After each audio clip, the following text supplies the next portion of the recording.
वहीं पर भगवान अपनी पत्नियों के साथ बैठे हैं। कहने का एक छोटा सा तात्पर्य है कि घर में जितने सदस्य हैं सबका सब में अधिकार है, तो सबको थोड़ा थोड़ा समय जरूर देना चाहिए। नारद जी ने देखा भगवान तो बड़े आराम से कर रहे हैं।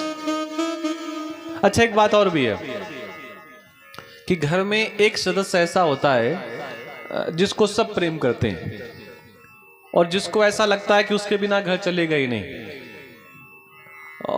उसको बड़े साधारण शब्दों में मां कहते हैं। वो जो सुबह 6 से लेकर के 8:30 बजे तक का समय होता है ना, 2-2.5 घंटे का, उसमें वो स्त्री माँ हो, बहन हो, बेटी हो, वो अष्टभुजा हो जाती है। 2 भुजा से 2-2.5 घंटे के लिए वो अष्टभुजा हो जाती है।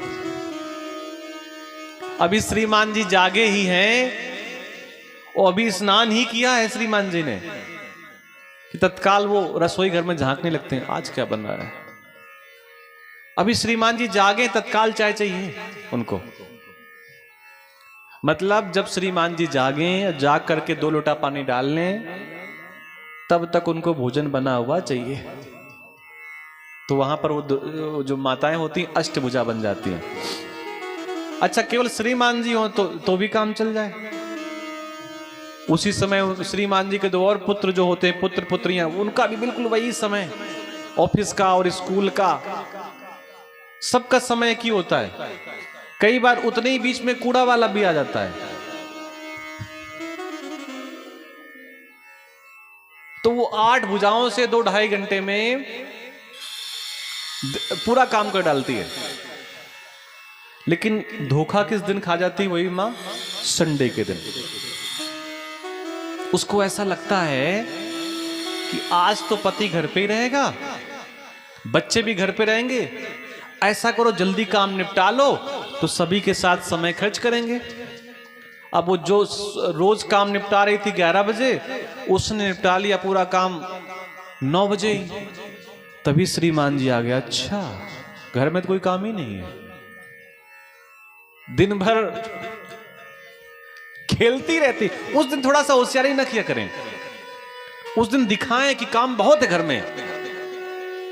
कभी कभी उनको भी लगे कि नहीं, अगर मैं भी पसीना बहा रहा हूं तो घर में भी पसीना बह रहा है, और आपने जल्दी होशियारी जल्दी जल्दी काम कर लें, जल्दी जल्दी काम कर लें। तो श्रीमान जी को लगता है यहाँ तो बिल्कुल दिन भर मोबाइल ही चलता है, हम वहां दिन भर परेशान रहते हैं फोन करने के लिए, और यहाँ पूरा तारक मेहता के पूरे एपिसोड देखे जा रहे हैं। तो उस दिन माताएं थोड़ा सा, अब वो उनका प्रेम है या तमाम चीजें वो जाने, लेकिन सबको समय देना चाहिए। और ये समय कैसे दिया जाता है? समय का मैनेजमेंट माताओं से ज्यादा किसी को नहीं आता है। नारद जी ने भगवान की गृह लीला देखी तो भगवान प्रत्येक रानी के पास, प्रत्येक पत्नी के पास थोड़ा थोड़ा समय दे रहे हैं। जरासंध का भगवान के माध्यम से उद्धार हो गया, राजसूय यज्ञ हुआ, सभी को सब प्रकार की सेवाएं दे दी गई कि आप ये कार्य करेंगे, आप ये कार्य करेंगे, आप ये कार्य करेंगे। भोजन बनाने से लेकर के परोसने तक की सारी सेवाएं बट गई। लेकिन नंबर ये आया कि भोजन बनाने के बाद, खाने के बाद अपनी पत्तल तो कोई फेंकता नहीं है, तो जूठी पत्तल कौन उठाएगा? अब भैया सब राजा हैं, राजकुमार हैं, तो भगवान कृष्ण ने निर्णय किया कि इस राजसूय यज्ञ में जो लोग भी आएंगे उनकी जूठी पत्तल मैं उठाऊंगा। उधर यज्ञ चल रहा है, इधर भंडारा चल रहा है, इधर भगवान कृष्ण जूठी पत्तल उठा रहे हैं। तो पहले जो पत्तलें होती थी वो पत्तों की बनी होती थी। आज भी आप श्रेष्ठ जगह जाएंगे तो वहां पत्ते का ही पत्तल मिलेगा आपको। श्रेष्ठ जगह का मतलब संत महात्माओं के यहाँ, सब जगह श्रेष्ठ है, लेकिन यहां आसानी से मिलता भी तो नहीं है। उधर मध्य प्रदेश की ओर जाओगे आप पहाड़ी इलाकों में, तो वहां पत्ते पे ही आपको भोजन मिलेगा और बड़ा दिव्य आपको स्वाद आएगा। अब वो पत्ते सीख से बनाए जाते थे, भगवान के कोमल से हाथ उंगलियां, और एक सीख चुप गई, रक्त बहने लगा। भगवान की पत्नियां भी थी वहां पर। अब सभी के मन में भाव है कि मैं भगवान की सेवा करूं, भगवान की सेवा करूं। भाव सबके अंदर होता है, लेकिन सेवा कोई नहीं करना चाहता। एक बेचारा बहुत दुबला पतला भक्त था, एक गुरु का चेला, बिल्कुल दुबला पतला था, बहुत दुबला पतला था, लेकिन धनवान बहुत था। धन की कोई कमी नहीं थी। वो गुरुजी के पास जाता, गुरुजी से कहता, गुरुजी अगर मैं थोड़ा हष्ट पुष्ट होता, ताजा होता, शरीर मेरा ठीक होता, तो मैं आपके रोज पैर दबाता, मैं पैरों की सेवा आपकी करता। गुरुजी ने कहा कोई बात नहीं, जब तुझे शरीर मिल जाए तो तू पैर दबाया करना, सेवा किया करना। और उन्हीं गुरुजी के कौन चेला था, जो था तो बहुत हष्ट पुष्ट, लेकिन पैसा नहीं था। गुरुजी से रोज कहता, गुरुजी आपकी सेवा तो रोज करना चाहते हैं, रोज आपको फल फूल सब कुछ बढ़िया लाना चाहते हैं, रसगुल्ले रोज देना चाहते हैं, लेकिन क्या करें, धन नहीं है। गुरुजी ने कहा जब तेरे पास धन हो जाए तब तू धन दे देना। जब दोनों चेला चले गए तो गुरुजी अपने बाकी शिष्यों के साथ खूब ठहाका मार के हंसते हैं। तो शिष्यों ने कहा गुरुजी हंस क्यों रहे हैं? बोले ये संसार की बड़ी विचित्र विशेषता है, जिसके पास शरीर अच्छा खासा है वो पैर नहीं दबाना चाहता। वो कह रहा है जब धन आएगा तो धन से सेवा करेंगे, और जिसके पास धन है वो धन नहीं देना चाहता है, वो कह रहा है मैं पैरों की सेवा करूंगा।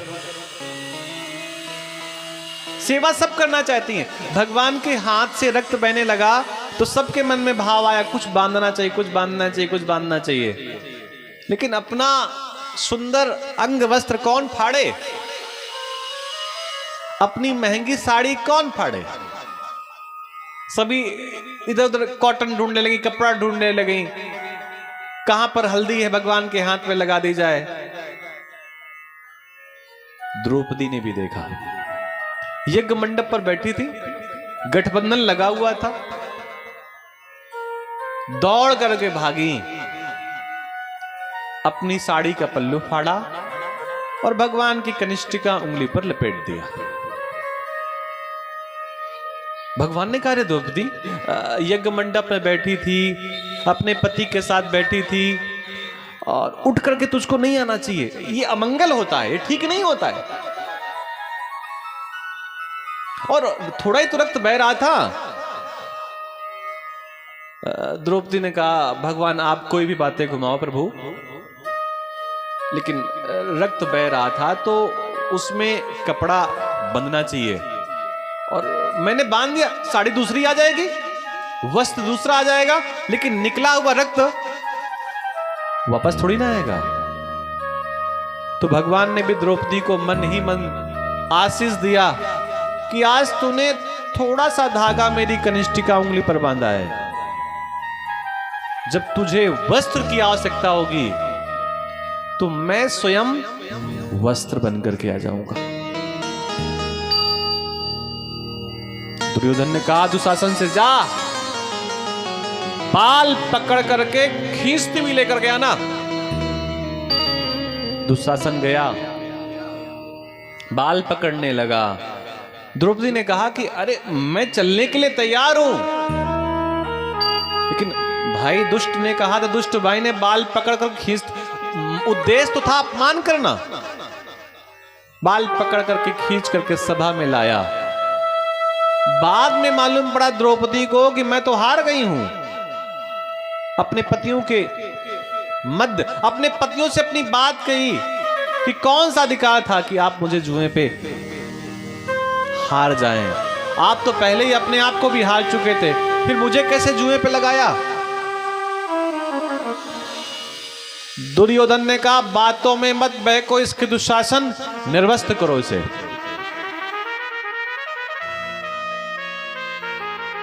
सौ हाथियों के बल से वो खींचने लगा। सबसे वो चिल्ला रही है, रो रही है, अपनी बात कह रही है। कि कोई तो आए जो ये कह सके, आदेश दे सके दुर्योधन को, दुशासन को, कि मेरी साड़ी का पल्लू छोड़ दे। कोई तो आए जो मुझे निर्वस्त्र होने से बचा सके। राजन धृतराष्ट्र से कहा, आप देख नहीं सकते तो सुन तो सकते हैं। गांधारी से कहा कि आप में तो एक नाटक कर रखा है, एक की जन्मजात आंखें नहीं है और एक दिखना नहीं चाहता। सबके पास गई और पितामह भीष्म से कहा कि आप इस कुल के सबसे बड़े हैं, सबसे श्रेष्ठ हैं। पितामह, कहीं ऐसा तो नहीं, ये परिवार की कुल परंपरा है, ऐसा तो नहीं कि बहू को सभा के मध्य ला करके उसे निर्वस्त्र किया जाता है। मुझे नहीं पता, मेरे पिता के ऐसा नहीं होता। लेकिन दादाश्री, अगर आपके यहां यह प्रक्रिया है कि पुत्र वधू को, कुल वधू को ला करके समाज के मध्य निर्वस्त्र किया जाए, तो एक बार आप हां कह दो, मुझे संकोच नहीं होगा। कुछ नहीं बोल पाए पितामह भीष्म। कृपाचार्य बैठे हुए थे। द्रौपदी ने कहा, अरे कृपाचार्य, आचार्य, आपका नाम ही कृपाचार्य है और आप तो कुछ बोलो। कृपाचार्य भी कैसे कुछ बोल सकते थे? तब कृपाचार्य ने से द्रौपदी ने कहा, कम से कम अपने नाम को तो सार्थक करिए आप। कृपाचार्य ने ऐसे हाथ दिखाया और हाथ दिखाने के बाद एक उंगली दिखाई। द्रौपदी इशारा समझ गए। समझदार को इशारा काफी होता है। हाथ दिखाया, 5 उंगलियां दिखाई, तो कृपाचार्य ने संकेत किया, इन 5 पतियों के भरोसे मत रहना। हथेली को देख करके कृपाचार्य ने संकेत किया कि सभा में किसी के भरोसे मत रहना, मेरे भरोसे भी नहीं। और एक उंगली दिखाई तो संकेत यह था, उस एक ही परम पिता परमात्मा को याद कर। उसके अलावा तेरी कोई रक्षा नहीं कर पाएगा। बहुत देर तक वो पुकारती रही, हे द्वारिकानाथ, हे द्वारिकाधीश, हे जगन्नाथ। आज क्या मेरी लज्जा ऐसे ही समाज में लुट जाएगी क्या? भगवान नहीं आए, थोड़ा समय लगाने में। जब वो द्वारिकानाथ द्वारिकानाथ कर पुकार रही थी और भगवान थोड़ा विलंब में आए, वस्त्र बन गए, सारी लीला हो गई, तो झगड़ा भी अपनों से तो होता है। अपने पतियों से कुछ कह नहीं सकती, वो तो हार गए हैं, वो तो गर्दन नीचे के बैठे हैं। तो अपने सखा से, अपने मित्र से, भगवान से लड़ बैठी द्रौपदी। तुमको तो सब कुछ पता था, लेकिन फिर भी इतनी देर तक क्यों नहीं आए?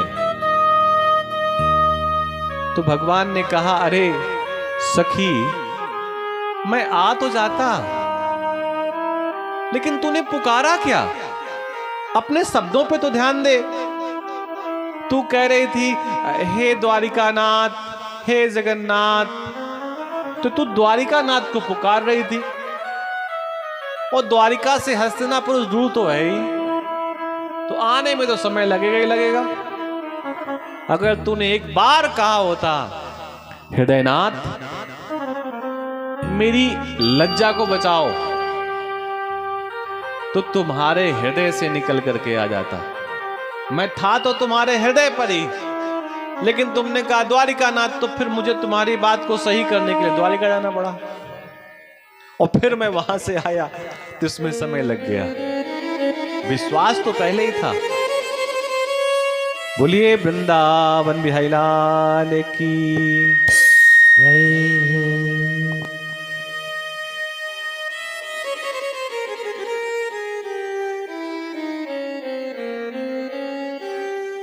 ये